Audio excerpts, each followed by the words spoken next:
I think this is probably going to be the last question we have because we're running out of time. Hi, thank you for being here, and I'm a current graduate student in physics department.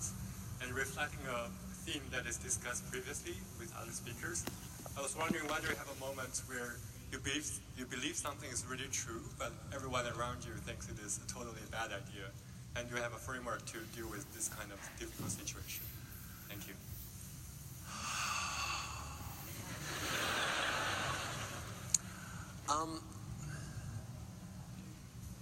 There's two different ways I want to go in this. So this is going to be the last question because I'm going to be ranting for a bit here now. There's two pieces of it. First of all, I really believe that in democracies, citizens have become very smart consumers of politics, and they know that politicians are, gonna, focus group the hell out of any given question and try and figure out what people want to hear, and then stand up and tell them what it is they want to hear. And that's sort of one of the things that has led to tremendous cynicism in politics. But I've always felt, and it's been sort of borne out, that actually looking for those moments where the population firmly believes something, but you feel very strongly that they are wrong about that, and that you stand up and clearly say it in not a provocative way, but in a very comfortable, grounded way, is actually the kind of things that reassures voters and citizens in a democracy that you are willing to stand up for what you believe in and not just what's popular, and you will do the right thing.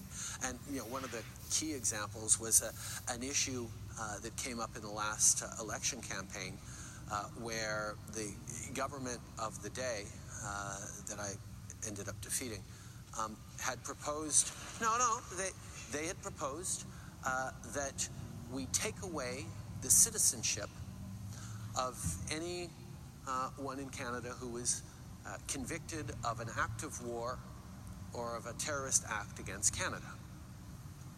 Now that's the kind of thing that you'd say, well, duh. If you're going to commit an act of war or a terrorist attack against our country, you just pretty much voided your Canadian citizenship, or you should have.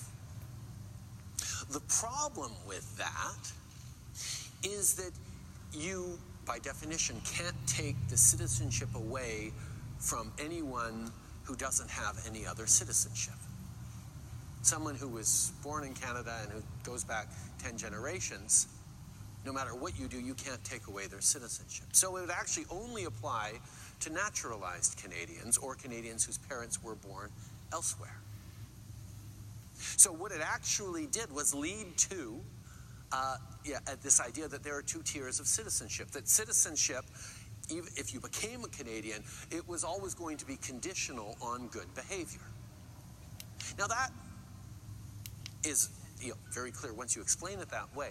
But standing on stage in a debate and having to say, no, I think, someone convicted of terrorism should be able to keep their Canadian citizenship is not really a popular argument to make, particularly in a time of fear and anxiety around terrorism, around violence in the world. But being able to stand up for a fundamental conviction and saying, by the way, well, no, the place for a terrorist isn't on a plane back to Syria. A place for a terrorist is in jail for the rest of their life, is one of the counter-arguments for it. But it became one of those things where, that focus groups had said, 80, 90% of Canadians said, yes, you should be able to take citizenship away from someone convicted of a terrorist offense. But actually being able to stand up and say, no, that's actually wrong, and people are wrong when they think that that's the right solution, can be reassuring for citizens, even if they still disagree with me on that if I'm willing to stand up on such an unpopular issue that they disagree with, they'll know that on the things that we do agree with, I'm always also going to stand up as firmly and responsibly and logically for what I do believe in and what we do share. And that's really, really important. But the flip side of that, and sort of a different direction on that, is and I talked about this a couple of days ago at the NYU commencement, it's easy to stand on your positions, your values, your point of view and say, I'm right and you're wrong and I don't have to listen to you. I'm going to try and convince you that I'm right without being open to letting someone else convince you that you might be wrong. It's hard to be confident enough in yourself and your knowledge to be willing to be proven wrong and to have to change your thinking. I mean, if you are confident in your beliefs, you should be able to say, you know what, challenge me on it, and maybe you'll convince me that I'm wrong. But it'll only work if you're also open to being convinced that you're wrong and that I'm right. And then suddenly you have a conversation that's not about winning a debate or scoring points, but it's actually about learning from each other. And usually what ends up happening is you both end up in a place of greater understanding about the other's point of view and the other's perspective, you know, without necessarily moving too much in your own thinking. But there is an openness that then allows you to be more inclusive, more respectful, less polarized. So yes, it's important to be able to stand up for what you believe in and where you know deeply that you are right. But you cannot spend your time, therefore, pushing back against everyone else and saying that they are wrong.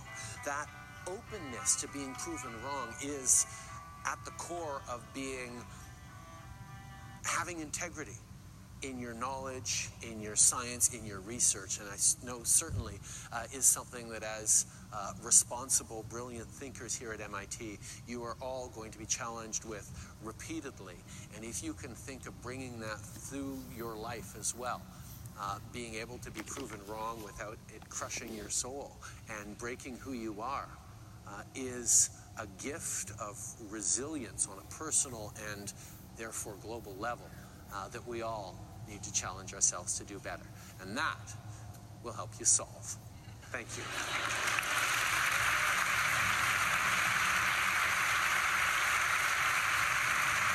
See, I wrapped it up there.